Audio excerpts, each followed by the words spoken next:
mic number 1. Tracy. Hello, I'm Tracy Swan from Treatment Action Group. I first have a comment. When I hear numbers of countries and income strata, I'm a really visual person, and it would be very helpful to have a map that also included the prevalence of hepatitis C in the countries you're talking about. One, by their income, and two, also by whether it will be realistic to expect them to be included in the patent pool. Otherwise, millions of people's lives just sound like a bunch of numbers, country here and country there. And that's actually what we're talking about. I have some concerns because hepatitis C is such a different market than HIV. What seems to be chronic about it is how long it's going to take till everybody can get tested, treated, and cured, but not that you've got a lifetime market for your drugs, whether you're an originator or a generic company.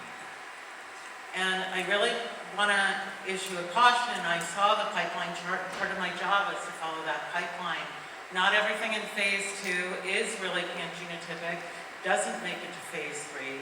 So given what it looks like to be perfectly blunt, sofosbuvir occupies a very specific monopolistic position in the HCV space. So one, do you think you're going to get a license from Gilead? 2, how much impact will it have if you only get licenses for a few DAAs, not all of them? 3, what if you can't really expand significantly? What also could you start doing to really leverage the MPP's potential? Because these still keep us under the control of the pharmaceutical industry. It's what they want to give.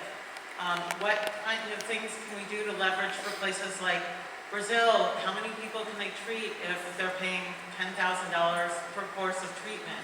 Like, what are the other solutions, and how could the pool start really stepping out a little bit to address those? And thank you for taking all those questions.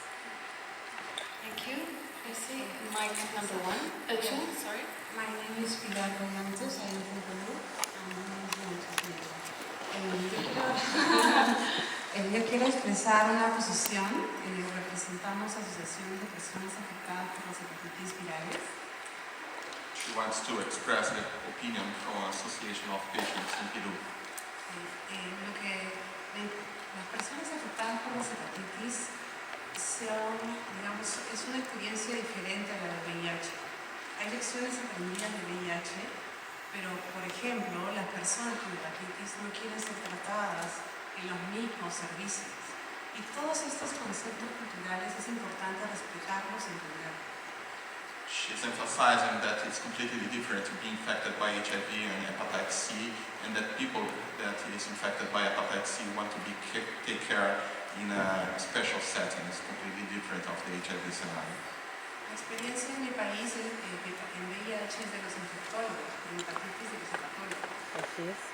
Y en ese sentido, lo que nos interesa es que de la manera más pronta y más oportuna puedan recibir diagnóstico y tratamiento. Y tenemos características diferentes. Sí nos parece importante la transparencia de la industria de investigación, los laboratorios, y también de los laboratorios que producen genéricos, porque ambos son empresas y ambos se manejan con rentabilidad.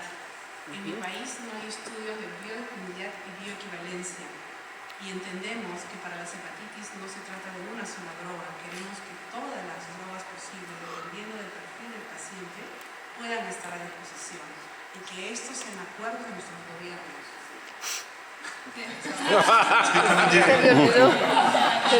In summary, she's telling that the infectious disease doctors take care of the HIV patients and the pathologists of the viral hepatitis. And they don't care who is taking care, but they are really concerned in have the medicines and the diagnosis and the care immediately for the viral hepatitis patients. But on the other hand, they want transparency from the companies, no matter if it's a big pharma company or a generic company, because they understand that both want profits. Y finalmente que es una responsabilidad de nuestros gobiernos encontrar el mejor mecanismo, porque no podría ser ético ni moralmente correcto para nosotros tomar una decisión en cuanto a romper patentes, porque ¿qué significa eso? ¿Cuánto tiempo va a tardar en recibir el tratamiento a la persona? Eso va a costar vidas, eso va a significar enfermedad y muerte. Y somos personas con derechos, no somos números. Y desde ahí es que quisiera expresarles ese sentido. Reitero que es una responsabilidad de nuestros gobiernos que se sienten a conversar y busquen el mecanismo correcto. Y si mi gobierno decide romper una patente, pues asumirá toda la responsabilidad y nos garantizará que en ese intervalo recibiremos el tratamiento oportuno. Again, in summary, she is telling that it is a responsibility of the governments to make good negotiations with the companies. Otherwise, if a government decides to break a patent, they have to assume the responsibility to treat the patients between the moment and then broke the patent until they have the medicine itself. So, and that the patients must be faced like people and not numbers. Thank you very much. Mic number 1.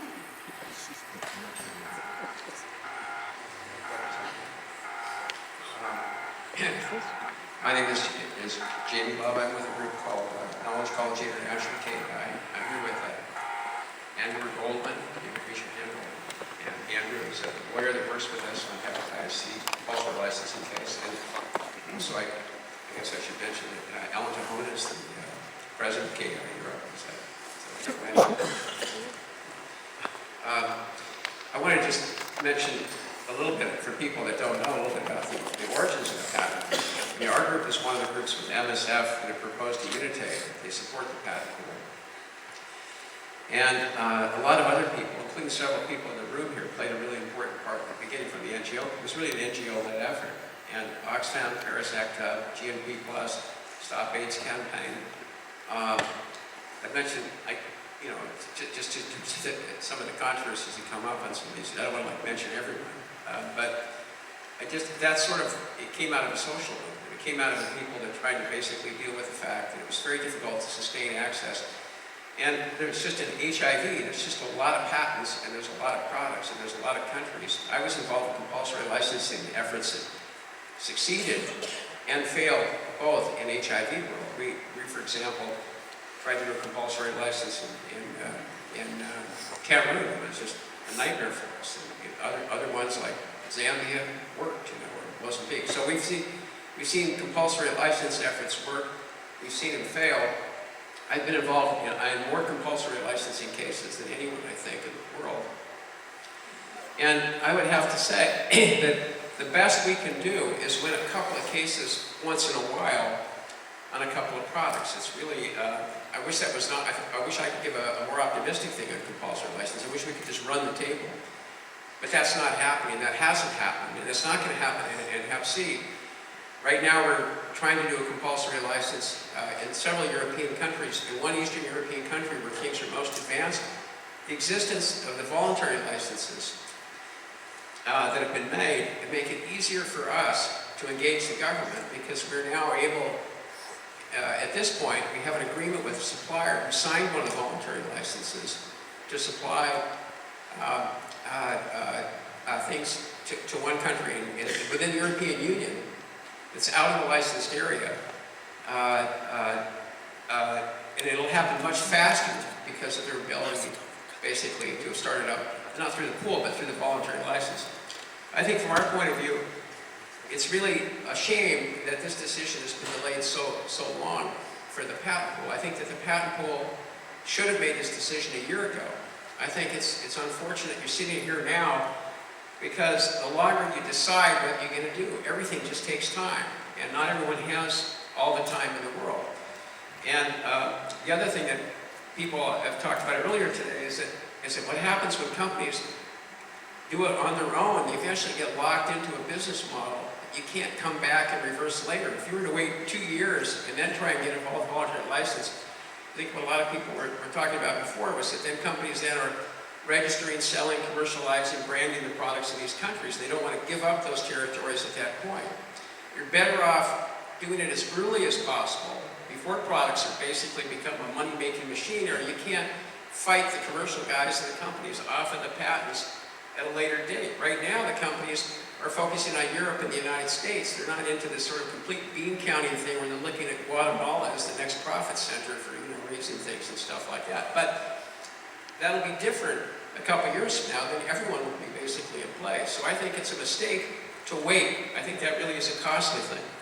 We're right now trying to get our own plan is to be seeking compulsory licenses from countries that have signed the voluntary licenses into Latin America and the Caribbean and countries in Europe. And that's what we're focusing on, as well actually as the United States, because we're also involved in process in the United States. So we see the voluntary efforts, if they're done pro-competitively and not anti-competitively, is a positive for us in other strategies, whether or not there is. The other thing is it makes even countries like Brazil was able to look at the suppliers that existed because the voluntary thing in their negotiations, because they had the option, whether they exercise it or not, in the price thing, to basically issue a compulsory license to import for those guys. And they use that type of information in their price negotiations. So the existence of the voluntary licenses has benefits for people outside if they can then be supplied from the people in the compulsory license, assuming that the licenses are written in a way to do that. I think it's important. I don't want to talk forever. I was going to wind up here, let other people talk, but sorry about this. But I think it's important also that people begin to sort of engage the patent pool as to how it's accountable to the public health community on a way that's going forward. In the beginning, it was just sort of ad hoc thrown up. There was like a bunch of really good people put on the board. I don't know if you've seen the advisory board. They're awesome. All the personnel have been very strong on the board, from the board of directors, our governance board, whatever you call it, and the advisory board. But going forward, there has to be some thinking about, just what is the long-term accountability between the patent pool and the public health community, including in the disease groups where they work. So if it's going to be cancer, tuberculosis, not just HIV, it becomes a bit more complex to management than dealing with a fairly well-organized HIV community. I say well-organized in comparison to some other communities.